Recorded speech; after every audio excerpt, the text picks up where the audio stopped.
Ever been stumped by the question, "Tell me about yourself"? You're not alone. This seemingly simple question can leave even the most confident individuals scratching their heads. Why? Because it's open-ended, it's vague, and it's downright daunting. We often find ourselves at a loss of words, not knowing where to start or what to include. Is it about our family, our job, our hobbies? Moreover, this question is a frequent flyer in many scenarios. Job interviews, first dates, networking events, you name it, it's a universal icebreaker, a gate opener to your world. But fret not, the challenge lies not in the question but in our approach to it. With the right strategy, we can transform this daunting task into an opportunity to shine, to share our story, and to connect on a deeper level with those around us.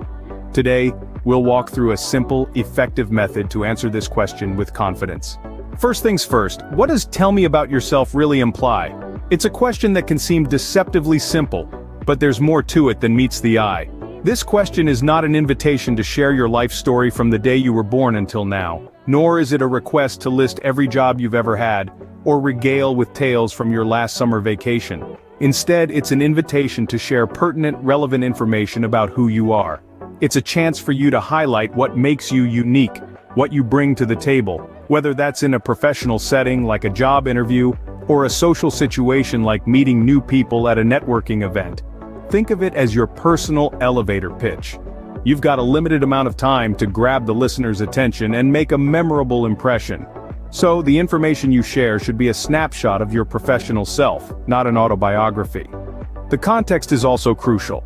The answer you give during a job interview will likely be different from the one you give at a dinner party. In a professional setting, you want to focus on your skills, experiences, and goals that align with the job you're applying for. You might talk about your education, key achievements, or what you're looking to achieve in your career. In a social setting, on the other hand, you might share more about your hobbies, interests, or the city you're from. You could talk about the book you're currently reading, the sport you're passionate about, or your recent travel adventure. Remember, the goal is not to share everything about yourself, but rather to share the right things that will engage your listener and make them want to know more. It's about striking a balance between being open and personal, but also professional and focused. So, when you're asked to tell me about yourself, remember this isn't a cue to start from when you were 5 years old and won your first spelling bee.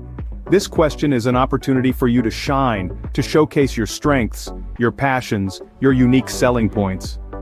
The key is to stay relevant and concise. Now, let's break down the process into manageable steps. Imagine you're standing in front of a 3-story building. The first floor represents your past, the second floor signifies your present, and the third, your future. This metaphorical building is a simple yet effective formula to approach the seemingly daunting question, "Can you tell me a little about yourself?" Let's delve into each of these floors. Firstly, the past floor. This is where your story begins. Here you'll discuss your background, including your early life, education, and initial work experiences. For instance, you might say, "I grew up in a small town with a fascination for technology. This led me to pursue a degree in computer science and start my career as a software developer at a local startup." Remember, this isn't the time to recite your entire life story. Focus on the key moments and experiences that have shaped you and led you to where you are today. Next, we ascend to the present floor. This is your opportunity to talk about your current situation. You might discuss your recent roles, current job, or major projects you're working on. For instance, "I've since moved on to a larger tech company where I lead a team of talented developers. We're currently working on an innovative AI project that has the potential to revolutionize the industry." The present floor is your chance to showcase your achievements and skills. However, ensure you're not just listing your accomplishments. Instead, weave them into your narrative in a way that demonstrates your abilities and passion for your work. Finally, we reach the future floor. Here you'll talk about your aspirations and where you see yourself going. For example, "In the future, I aim to take on larger leadership roles and continue to drive technological innovation. I'm particularly interested in exploring the potential of quantum computing." The future floor gives your listener a glimpse into your ambitions, demonstrating that you're forward-thinking and have clear goals. It's also an opportunity to align your future plans with the objectives of your listener, whether that's a potential employer, a new acquaintance, or a broad audience. So there you have it. A 3-step formula to tackle the question, "Can you tell me a little about yourself?"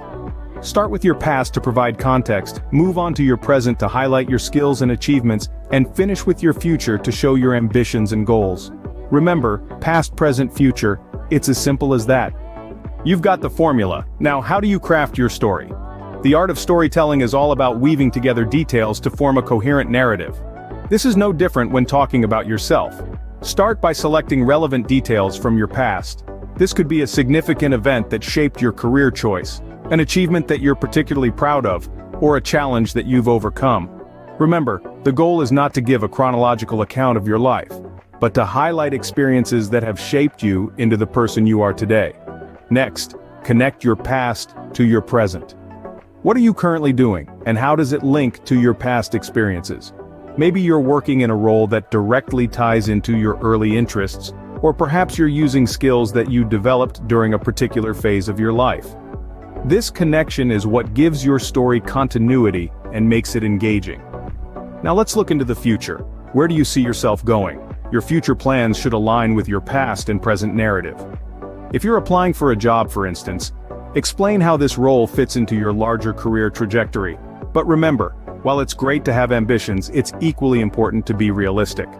Unrealistic goals might make your story seem inauthentic. Speaking of authenticity, it's crucial to be genuine when crafting your story. Trying to present an image of what you think others want to see will only make your narrative feel forced and unconvincing. So be true to yourself. Talk about your real experiences, your actual interests, and your genuine aspirations. Lastly, practice your response. The more you rehearse, the more comfortable you'll become with telling your story. This will also help you refine your narrative, ensuring that it's concise, compelling, and true to who you are. Your story is unique to you, make it count. Beware of these common pitfalls while answering "Tell me about yourself." First off, a common mistake is being too vague. Saying "I like to work hard" or "I'm a team player" doesn't really tell your listener anything about you. Instead, be specific about your experiences and what you've learned from them. Next, oversharing personal details is another pitfall. Remember, this isn't a casual chat with a friend, it's about presenting yourself professionally. Your favorite color or your pet's name may be interesting, but they're not relevant in this context. Lastly, many people fall into the trap of not practicing their response. You might think you can wing it, but trust me, practice makes perfect. The more you practice, the more comfortable you'll be, and the better your response will be. So don't be too vague. Avoid oversharing personal details, and always practice your response. Avoid these mistakes, and you're on the right track. Let's quickly recap what we've learned. We started by tackling the dreaded question, "Tell me about yourself." We discovered that it's not as intimidating as it seems if we understand what's being asked. It's an opportunity to present ourselves professionally and personally, focusing on experiences and skills that are relevant. We then discussed a three-step approach to answering the question. Begin with a brief personal overview, then delve into your professional journey, and finally talk about your future plans and why you're there.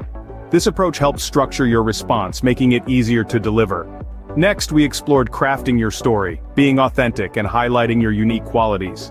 Remember, it's your story, make it engaging. Lastly, we highlighted common mistakes to avoid, like being too vague or getting too personal. Now you're equipped to answer "Tell me about yourself" with ease and confidence. Go ahead and make a memorable impression.